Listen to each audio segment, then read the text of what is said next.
Hello and welcome to the first edition of You Heard It Here. For those return listeners, you'll notice that there's been a change in the name of the podcast. I was looking around the other day for some other ways to get some exposure for the podcast, and I stumbled upon another podcast that's about esports, and it's called Crossfire.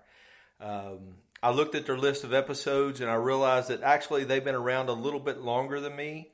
So I thought it was, just in my best interest just to change the name instead of having any issues. Coming up with a new name, it was a little bit of a struggle, but I figured why not try to tie my name in with the podcast. So moving forward, the podcast will be called You Heard It Here. My opinions now have my name on it. There's going to be some other changes to the podcast coming soon. I got some people recording some music for me, new intro, new exit. And I'm about to run out of space here on this particular site where I've been recording, so I may find a new home as well. So let's get right to today's episode. Today I'm going to cover the end of the North American roster shuffle, the North American minor that took place in Columbus last weekend, and I'm still going to have the buy round, save round segment. The North American shuffle is over with, so now it's time to see what kind of hands they've been dealt. The teams have been dealt, okay? I'm just going to go through these real quick, and if I have any specific opinions, I'll throw them on there, tack them on there. I'll be real honest with you. There's nothing real exciting here, in my opinion. All right, so Team Liquid, they released Fugly, and they added Simple. Cloud9, they had Sean Garris resign, and they picked up Stewie 2K. Probably not a horrible idea, depending upon if they get the right person in there to help the team. They need the right coach, analyst, manager, whatever you want to call it, whatever you want to call that position. Let's just go with coach. If they get the right coach in there, I don't think this will be that big of an issue for them. CLG, they released FNS, and they added Fugly. And also, PETA will be their coach. Great move on their part, I think. TSM, they signed Simphus, Automatic, FNS, Vice, and Sick. And Valens will be their coach. I'll talk a little bit more about that at the end of the episode. And those return listeners know what segment that'll be in. Conquest, they became Optic. And they qualified for the E-League. With the Road to Vegas win, and they no longer have Polly as their coach, which I think is a mistake, but okay. Complexity, they released Automatic and Simphus, or they sold Automatic and Simphus. I don't know why, but they did, and they signed Fraud, but they still don't have a fifth. So Complexity is not really even a team at this point. And the other pro-level team, Enemy, they replaced Anomaly with Lucky. Now, they haven't said that this is official yet, but it appears to be imminent. I think that they'll make this official soon. So, after the shuffle, after everything is settled down, I'm going to tell you who I think right now is the top 5 in North America. And on paper, just on paper, obviously they haven't played yet. But truthfully, I think any of these teams can beat each other, no question. Okay, I don't think there's any standout. I don't think there's anyone who separated themselves from the pack, so to say. I think on any given day, any given map, any of these teams can beat each other. So, with that being said, here's what I would think is the top 5. Team Liquid would be number 1. On paper, their skill level should be the highest in North America right now.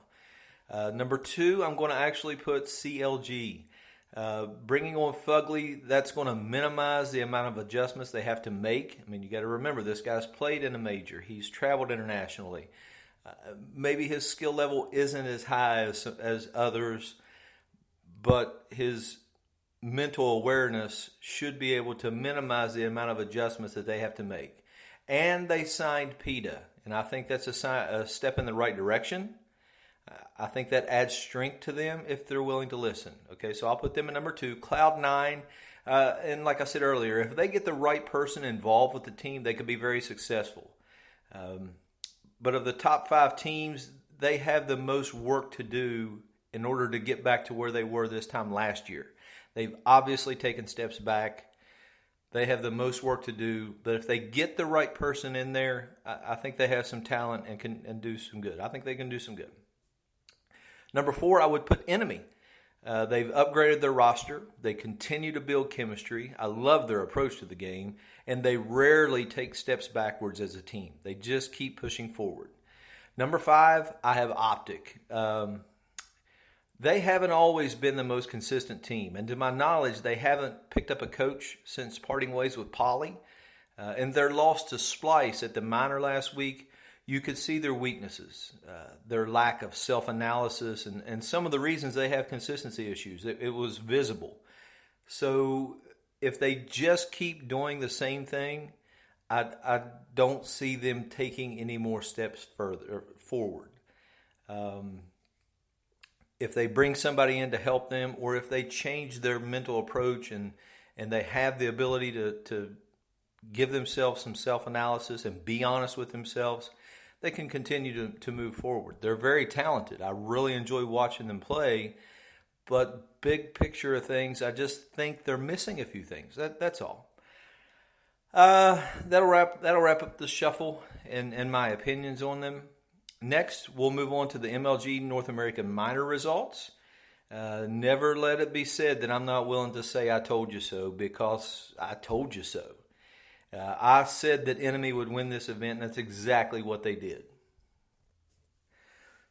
There's already been a few vlogs been put out. So if you don't want to hear the same thing that's already been said, I'm not going to do that. It's well documented at this point that Enemy put together a great event. They played very consistently, really great teamwork, and of course they came away with the win. That's common knowledge at this point. I'm not going to regurgitate that. There are a couple of things I want to point out about their performance that impressed me the most, though. Okay, first, it was their demeanor. They didn't get too excited about winning on the big rounds, and they didn't get too down on themselves about losing rounds that they shouldn't have. I've said it several times here on my podcast that the teams who celebrate too much about winning a round mid-match, they're not focusing on the right thing. The goal is to get to 16 first. And I think this Enemy team gets that. Okay, I mean, it's really simple to say you haven't done anything until you get to 16. You've done nothing to get excited about until you get to 16. But sometimes it's hard to follow through on that. I mean, you can say that sitting down at your computers, but when it comes time to do it, sometimes it can be hard for some people. For most North American teams, this holds true. It's really hard for them to do. Enemy demonstrated this match after match, round after round last weekend. Just my opinion. Second thing, they never lost sight of trying to benefit the team. Perfect example of this, and the easiest way to explain it, is because of how much attention that one round Kusta has received. 10 seconds left in the round, 3 guys coming at him. He takes all 3 of them out. And, as soon as he registered that last kill, he immediately went to plant the bomb. He did that, obviously, so his team would get more money. He didn't stand up and yell and scream and pound on his chest and celebrate. He jumped in the site and started planting the bomb. It's little details like that separate the abilities of some teams, and Enemy, they're approaching it the right way. It's really, really fun to watch. Next would be their contributions from all 5 of their players. When weighing out an event like this, I don't think you can just look at stats and make assumptions about who played well and who didn't. Obviously, Kusta's stats are incredible. Looking, at what he did for the whole event, he's obviously a rising star, and he's only getting better. His stats at the event speak for themselves. Simply put, he's a monster. Okay? But let's take a look at all the other players individually and see why they were so successful last weekend. Because the whole team played well, and more importantly, the whole team contributed. First, we'll pick on the new guy, Lucky. He's a new guy, and in some instances, he plays the hardest spot on the map. Okay? However, if you watch the matches, if you look at stats, that's one thing. If you actually watch the matches, some of his kills were the difference between winning and losing a round. Key kills in a round, they're not weighed when it comes to stats. But if they were, his stats would look a lot better than what they did for sure. He doesn't seem to get rattled. He looks like he's genuinely having fun, and that's important. He's a very solid team player. He positions himself well for his teammates. He doesn't leave people hanging out to dry. Very good lurker, in my opinion. I think he played better than what his numbers show. Relics, he perhaps is Enemy's most consistent player day in, day out. Watching his play and seeing him play online several times, there wasn't any difference in his performance. There wasn't any difference in the way he approached the game. And the value of that to a team, it's extraordinary. Knowing no matter what the circumstance, you're going to get the same thing from a player is a comfort not many teams have. Okay? Some players are better online. Some are better on land. Some play at a higher level during a special match. Relics plays the same almost every time he's in the server, and it's really fun to watch. Very valuable player. Mainline, I think this was his best event. I think it's the best event I've ever seen him play. And I feel that due to him finally becoming comfortable with this team, I mean, if you think about it, he hasn't been with this team as long as Kusta, Relics, Uber. He hasn't been there that long. But he's finally found his spot, and he knows what his teammates are going to do. And he's also got Ryu standing behind him to help him call so that he can focus on executing the strats that he's calling. He's got really good aim, exceptional awareness, and a very high level of game knowledge. He's very, very fun to watch. Uber, last but not least, Uber, again, I think this was the best event that I've seen him play. And not only did he put up some good numbers, he also, just like Lucky, he had a lot of key kills during the event. Some of his pushes on CT side were critical in winning rounds. I've watched his stream a few times on Twitch, and this guy, he has that classic chillin' and killin' type of approach. He's got that down to a T. I felt like in the match against Winter Fox, the first map, that he was the difference maker. He played confident, intelligent Counter-Strike, and he made a contribution in every match they played. I just think that first map against Winter Fox is when he really shined. And let's not forget the X Factor, Ryu. Anyone who knows anything about Enemy knows about Ryu. Okay, he was a player for the team. He stepped down and he's kind of taken over that coaching role.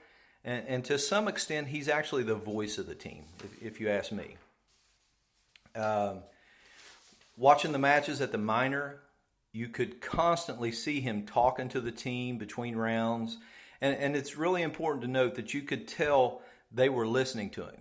I mean, he was talking, but they were listening to him. And they should. He's been around a long time. He's played a lot of CS. He speaks regularly about the mental approach of the game, about the importance of team play, and about succeeding or failing together. It's not a mistake that Enemy has improved as much as they have over the last year. And all the players have obviously put in the time to become better players and better team. But it was obvious to me last weekend that Ryu has a hand in their success as well. It's good to see a team come up and do things the way they have done. And I hope they stick together and continue to improve. Congratulations to them. Well deserved. Last but not least, the buy round, save round segment, if I can say it. Buy round, XTSM, they form Astralis, where they're going to be owner/players. I think this is a great idea for the team. And I really bring this up because I want to say I think there are very few North American teams who would be capable of pulling this off, okay? Due to the apparent desire to shuffle rosters every few months, the lack of appeal to sponsors, and the overall approach to the business side of things, North American teams would struggle with trying to do something like this. These guys, I don't think it'll be a struggle for them at all. They get the big picture, they understand the business side of things, and they also know how to play a very high level of Counter-Strike. Top 3 team in the world easily, and